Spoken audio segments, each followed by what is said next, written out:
Hello, everybody.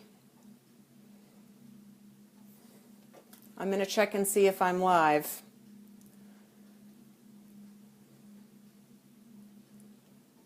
Let me know if you can see me.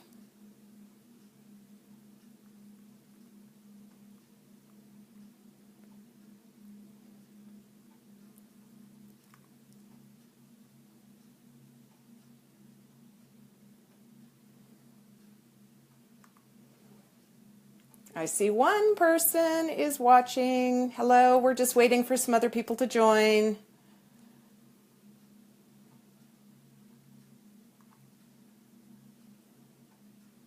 Okay, sounds like we're working. I'm going to keep my eye on things. I know where I ended, at least I have an idea, and it was about outpacing your competition. And one of the things I was going to say, first of all, when somebody comes new to town, they're going to do a search for chiropractor new town. And if you are regularly posting and you are regularly putting content out there, you are going to rank higher than your competition. And so keeping that in mind, it can help you outpace your competition. Your blog also, who has that patient that walks in the office and says, well, the one I remember is this patient of mine named Jim. And he was that guy that had, 12 different types of doctors, but every single one of them was the best. My orthopedist is the Seahawks doc. My dentist sees such and such and is so famous. And for some reason, it was really important to him to elevate his caretaker because it made him believe in it more. And so your blog can provide that for your patients. It makes you an authority. It makes you credible. It makes you have more far-reaching effects. So that's something else that your blog is as well. And Dr. Pam or Dr. Stephanie, if you guys are watching this, just make sure to just keep, if you can keep doing some hearts so that I know that I'm still live. That would be great.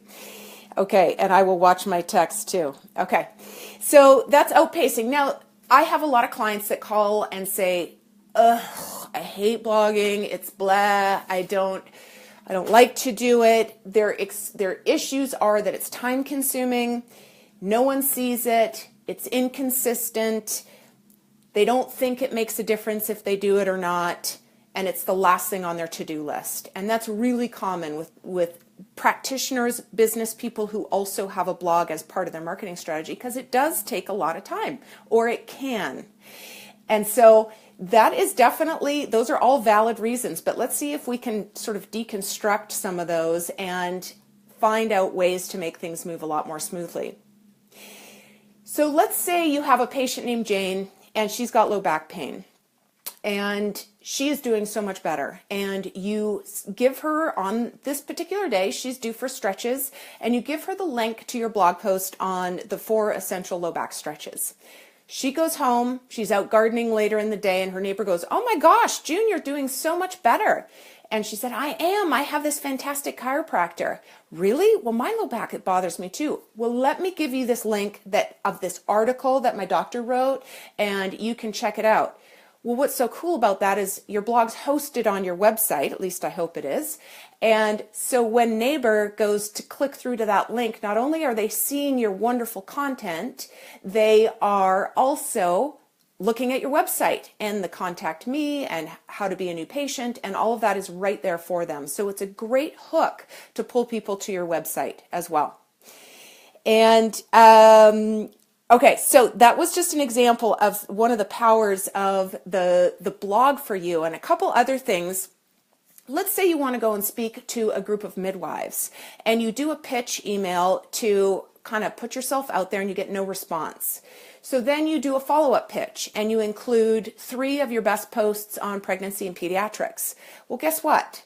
Now they know what kind of content you're going to deliver. Now you have just upped your credibility with them. They know you're articulate, and you're much more likely to get a gig. And so blogs can also be used to connect with other professionals in the area as well. And finally, we talked about the general search in your area. Your blogs, your consistent blogging is definitely going to uprank next to your competition. So those are just some things about why do we want to make this happen? Why do we want to work on this blog?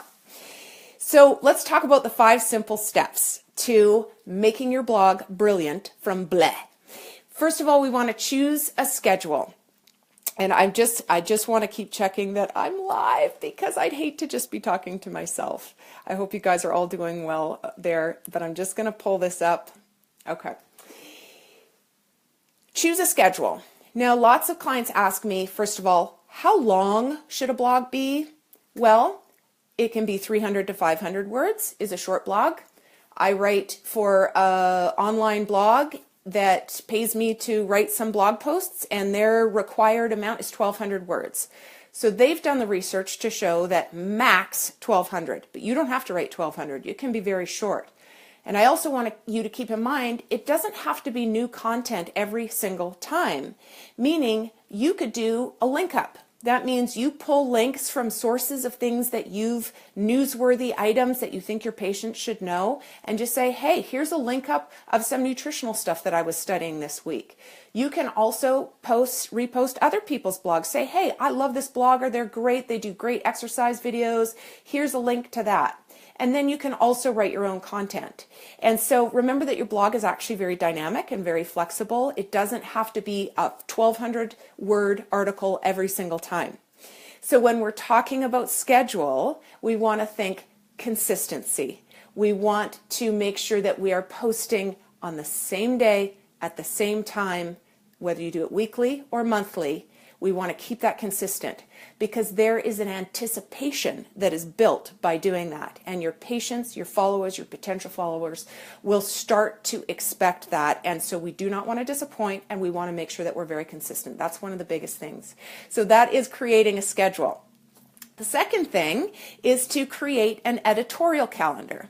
Now, I did not know what an editorial calendar was when I started with this professional blogging gig, and so I had to have it explained to me that it is an online way of organizing your posting schedule, content, among other things, including any other events, tasks, or other things that have to do with your online presence. But in relationship to the blogs, one of the nicest things about an editorial calendar is that you can schedule out ideas for blog posts as far out as you want to go. You can also social blast, you can pre-schedule your social blasts, and we're going to talk about that. But before you ever do an editorial calendar, we need to come up with blog seeds. And what are blog seeds? Well, blog seeds are just ideas about blogs that you want to write. Take 15 to 20 minutes, and I've included a blog worksheet for you, and just write titles. Just ideas of titles. It doesn't even have to be the actual title, just an idea or a concept. And then maybe a sentence or two about what that post is going to be about, and then potentially a date. Okay, so the blog seed worksheet, I want you to use that. Ideally, you would do it sometime tomorrow or Sunday when you're finished with the conference. Just take a few minutes to write out some blog seeds. Trust me, it will save you tons of time. Also, the thing that happens is when you write out titles, your subconscious already starts working on the content. And so when you sit down 30 days or 45 days later to actually write that post, because that's when it's scheduled, your brain's already been working on it, and it's going to be so much easier for you to get that content out. So the blog seeds prior to the editorial schedule are so important. But once you have those blog seeds, you can get them posted into your editorial calendar so you are ready to go. You know what you're writing next week. You know what you're writing the week after. You don't have to reinvent the wheel. You don't have to do it last minute. You don't have to come up with an idea when you're 2 hours from when you typically post. It's already in the works. Now, when you're writing your blog seeds, I want you to think about a couple things. Now, we talked about 15 to 25 titles at a time. I have a list on my phone of over 100 titles. People ask me how I keep coming up with content. That's not the problem. The problem is getting to the content I already want to write about. And so when you start to train your mind to be observant when you're out and about and you notice noteworthy and interesting news items or trends or things that people are really interested in, just jot it down, because that's the kind of stuff people want to hear about. They want to hear about what's hot and interesting and new. And so just keep that list running. Keep it on your phone if you want to. So that. Now, evergreen. The word evergreen, when related to blog posting, is talking about writing posts that never expire. You do not want a short shelf life on your blogs, okay? So when you write an article such as Best Alternative Care for 2017, there's a very short shelf life on that. That means that as of October of this year, no one's going to want to read it because nobody wants to read about what's hot for 2017 at the end of the year. You're certainly not going to be reposting it in 2018. So keep your posts evergreen. You should be able to repost something you did 2 or 3 years ago with a little touch-up, maybe a little refurbishing, maybe a couple of new links, and re-push it out there. And do that over and over and over again. And the cool thing is, if you go back to some of your old blog posts and you refresh them by just rechecking grammar and adding some links, Google sees that as new content and it will push it out as new content. So updating old posts is a great way to regenerate some of your Google juice. So that's the create an editorial calendar in relationship to blog seeds.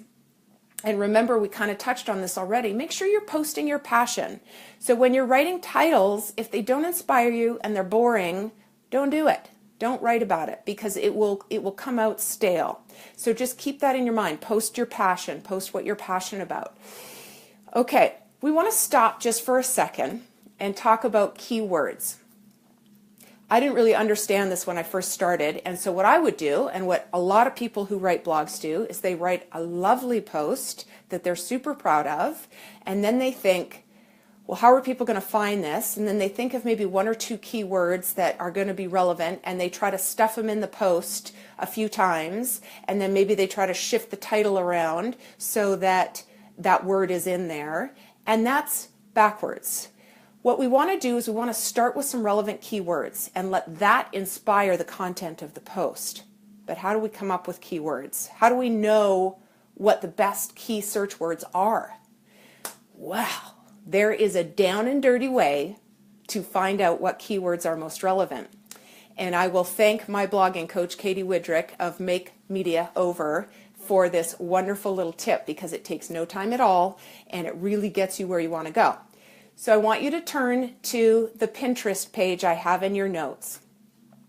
The other day I was jumping rope and I thought to myself, skipping is like the best exercise ever. You can do it in a small space. You can do it anywhere. You can do it for cardio. You can do it interval. You can be a beginner. You can be advanced. You can do it as part of a HIIT workout. There is so much content there, I'm thinking as I'm skipping. And so when I was done, I basically did what you see on that page. Go to Pinterest and put in your word. Before you hit return, what comes up? 5 search words related to that particular word that you're interested in. How cool is that? Pinterest has already done the work for you. Pinterest is one of the best search engines available, and they understand keyword relativity. And so then you can go ahead and pick maybe one of those 5 words, knowing that they're already relevant and researched. And when you hit enter, bam, number 2, ticker tape comes up along the bottom, and it's the coolest thing ever because it's additional keywords that go with the words you've chosen above. And so now you can kind of pick and choose, and soon you have the start of a headline. And so that is so cool. And then the third part is if you look below, once you've picked your words, you're going to see some pins below. And you're going to see that maybe one pin had 19,000 repins and one pin had maybe 300 repins. Well, look at the difference between those two. Look at the structure of the title. Look at the quality of the pinnable image. Look at what that person did. And I don't want you to copy it, but I want you to be inspired by it. So this Pinterest method is just a down and dirty way to get keywords so that you can make your posts much more relevant, searchable, easier to pop up when people are starting to look for that kind of content. So back to the editorial calendar. There are a few out there that are really good. One of my favorites is CoSchedule. And what I like about CoSchedule is it has a headline analyzer. So do you know some bloggers spend more time crafting their headline than they do the actual content of their blog? Because they understand that headline is what's going to get them noticed, not the content. And so spending time on a really well-crafted headline is very important, even for those of you just doing a blog for your business. Keep that in mind. Okay, so CoSchedule has a headline analyzer that tells you whether your headline is good or really super crappy, and then you can reconstruct, and it'll slowly kind of creep up to a better score, and then you know when you've got your headline. The other thing that it does is it allows you to pre-social schedule. So every time I write a post, I pre-schedule at least 15 social blasts. So personal Facebook page, business page, Pinterest, LinkedIn, Twitter, Instagram, all of those I pre-schedule on sort of a rotating basis. So it doesn't all go out at once. Some might go out the day of the post, the next day, the following week, the next month. And on my top 10 posts, I have those social scheduled continually. So I'll keep going back in and pushing back out more social relevance for my posts. And guess why I can do that? Because my posts are all evergreen. They don't expire. So that's really important with your editorial calendar. And two others, Buffer and Edgar. I have not tried either of those, but I hear really great reports on them. So those are options as well. A lot of this stuff is listed on your resource page on the very back page of your handouts. Okay, so you can always go there and make some notes through there. Okay.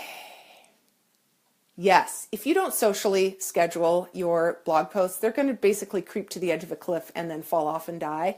And so make sure you keep pushing those out. It used to be that we could just hit publish and our posts would get out there. But now there's so much content out there, so much. We have to do things to push the content into our potential tribe's hands.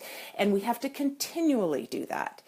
So one of the next things that we're going to talk about is analytics. How do we know our content is getting where it needs to go?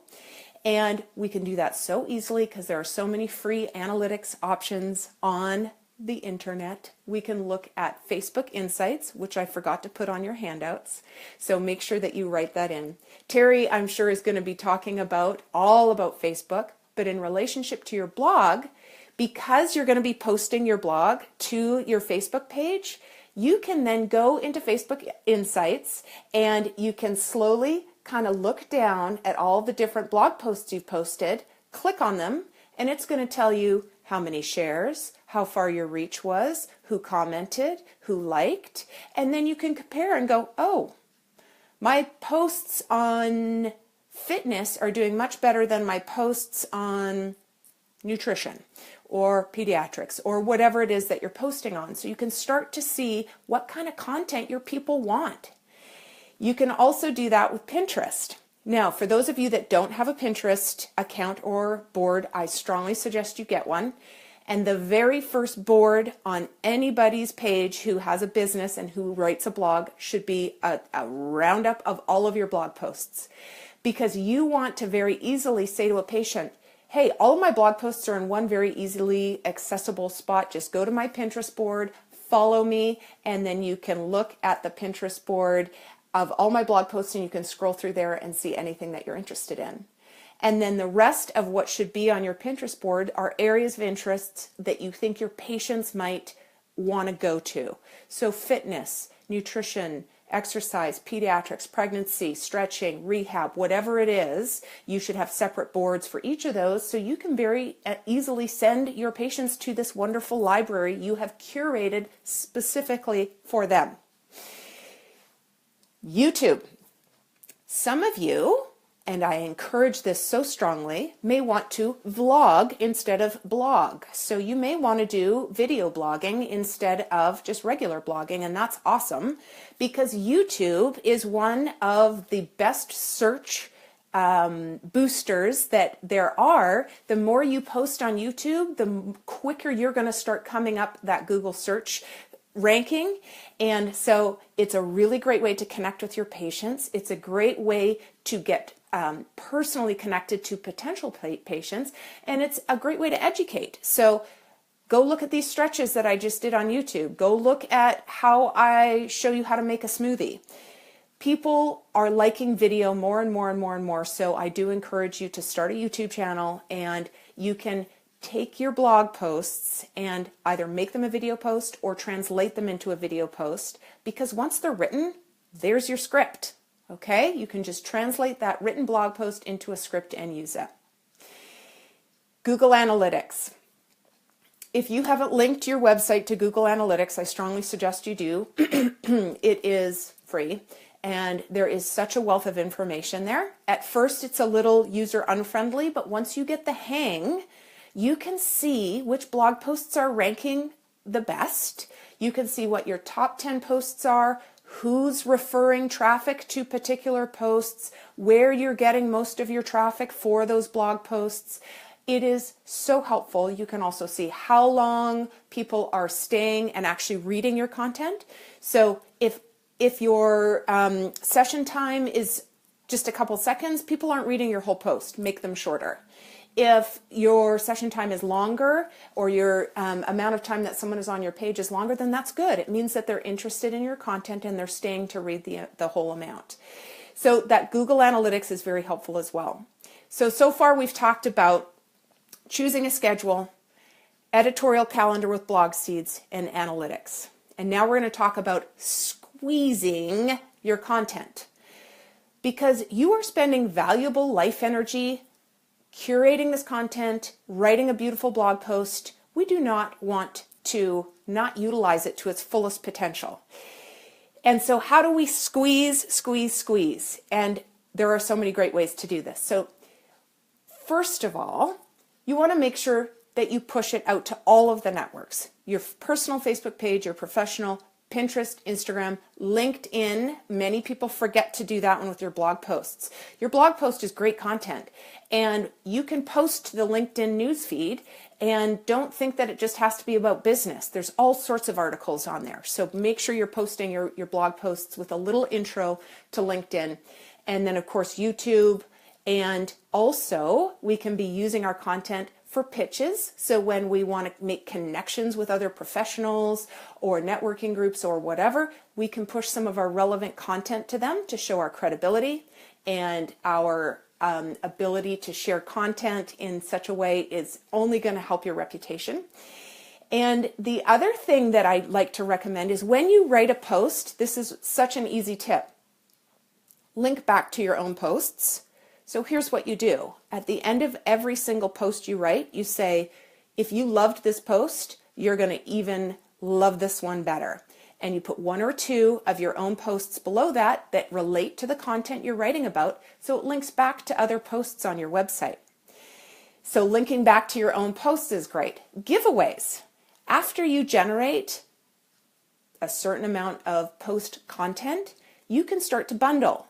So you can take 5 posts on a certain subject and use it as an incentive to get people to opt in and become followers.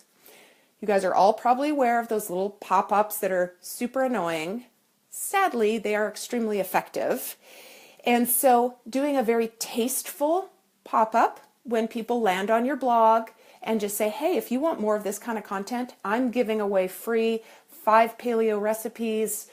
Just drop your email in and I'll send them right to you. Super easy, and then you can grow your following and your influence. Ebooks. So when you have even a little bit more content, you can take 15 or 20 posts, bundle them into an ebook like that, and you give it away to new patients when they come in. You can have it as an opt-in at a spinal screening. Say, hey, if you want my free ebook, just drop your email address here, and you can build your following by doing that. So your content can get repurposed, regenerated, reused, revitalized, recycled over and over and over again, because that's how people are going to see it. Keep in mind that a lot of your social networks, they see less than 10% of what you put out there, even if they are following you. So do not be afraid to repost and repost and repost, because the likelihood is people are not going to be bombarded. They're not going to see it 100 times. You're going to be lucky if they see it 1 time. Keep that in mind. Then we have special squeezes, when we specially squeeze our content. And that is when you write a niche post. And again, niche is rich. The more specialized you can get in a post, the better. It sounds counterintuitive, and believe me, I still fight with this with myself. I think the broader my subject, the more people are going to see it, and it's just not true.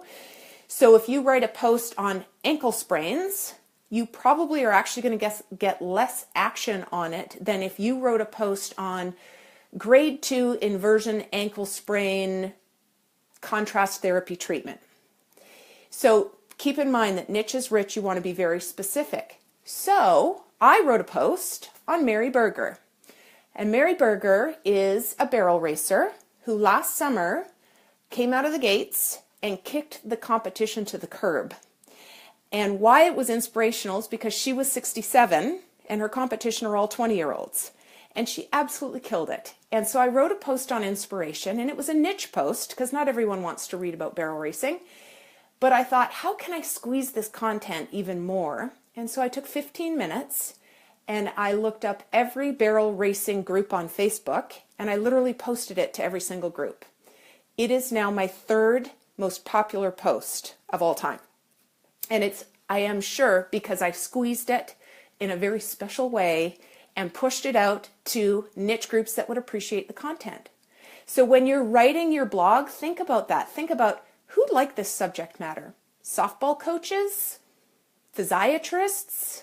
Who would be most interested? And try to take the time to specially push it to those groups.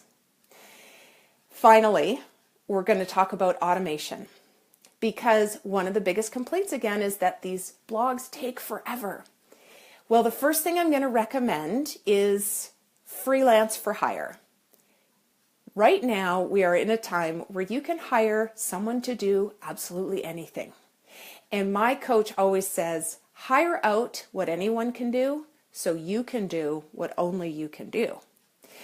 So Upwork is my favorite freelance site. You can go on there and post a job for searching images, finding links, doing resource work, editing, even writing the post. You can find people to do that. So if you like the writing part, get support around all of the other aspects of making a really great blog. I've listed a couple additional resources in addition to Upwork, and that is WordSpark, and that is a local editor who is just phenomenal and very reasonably priced, and she mostly just does blogs, so you can look her up. And then also Here and Now Media is a very good, she does editing, but she also can grab licensed images for you. She can put in resources links. She can make it look super, super pretty, and then you don't have to spend your time doing that. So lots of resources for that. We also want to talk about plugins. A plugin is a little thing that you put on your website that helps it run better. In relationship to your blog, there's tons of them. But the one I want to mention, just briefly, is Yoast. Y-O-A-S-T. Why is this so important? Because Yoast will change your life in regard to blogging. It will help you to push out content that's actually going to be seen, as opposed to, again, content. And Yoast is the best because it gives you a little score. So red, you're awful. Yellow, getting better. Green, you're awesome and everybody's going to see your post. And it's looking at all sorts of metrics, from keywords to readability to length to how many images you have, how many links you have. It knows what to analyze and crawl your content for to tell you whether this post is going to get anywhere or not. And it's a really easy plugin to add to your website. So if you do nothing else with this talk today, put Yoast on your website so you can make sure that your posts are getting out there. Finally, utilize your team.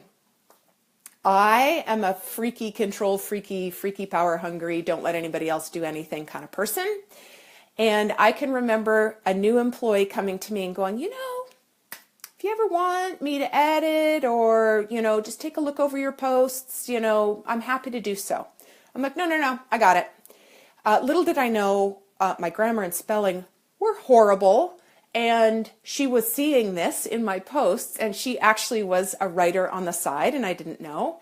And finally, in a crunch, I handed over a blog to her and she made it so much better. So I literally handed the whole project over to her, except for some of the creative writing parts that I wanted to do. She did a great job. So perhaps you have someone on your team that can help facilitate the process of taking your blog from bleh to brilliant. Now, I just want to close with a story about Christine Mezzadorino. And she was a blogger, not super popular, but she wrote a post called The Spoon Theory. And you may have heard of it, and it's all about what it's like to live with chronic pain. And that post went so crazy that she now speaks on the subject, has written follow-up articles, and her followers are actually called Spoonies. That shows you the power of a blog post. It was one blog post. Again, she wrote from her heart, she told story, and she wrote what she knew. She was a lupus sufferer, and the story was about an experience she had with a girlfriend. And it was very, very powerful. So I don't want you to think that your blog isn't important. It can be an extremely powerful cornerstone of what you do in your practice and how you market and how you network. It's an extension of you and your brand. And I want to encourage you to hopefully shed some of the stress around it and some of the bleh and some of the things that hold you back, and express yourself in such a way that you can increase your credibility and you can power up your business as a result of just writing a really awesome blog. So I have time for questions. So if anybody wants to text me a question, I am happy to take them. And I'm going to look at my phone, and Stephanie or Dr. Pam, if you want to let me know where I'm at, that would be awesome. Hi, Krista. Good to see you. Thanks for joining.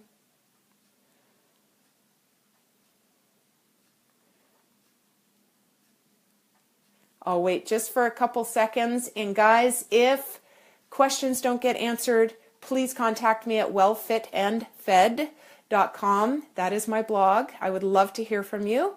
And just contact me personally. Let me know any questions you have. I will answer them at any time.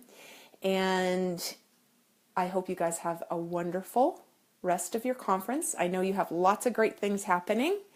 And I think you guys have lunch in 10 minutes. So hopefully you can spend some time discussing some of the content that we've talked about here. Okay, so I'm not seeing any particular questions come through. I will sign off. Again, I am so grateful to have been a part of this amazing, amazing, amazing conference. You have tremendous top-level speakers coming up, and I hope to listen to them too. So enjoy your weekend, and we'll see you again soon.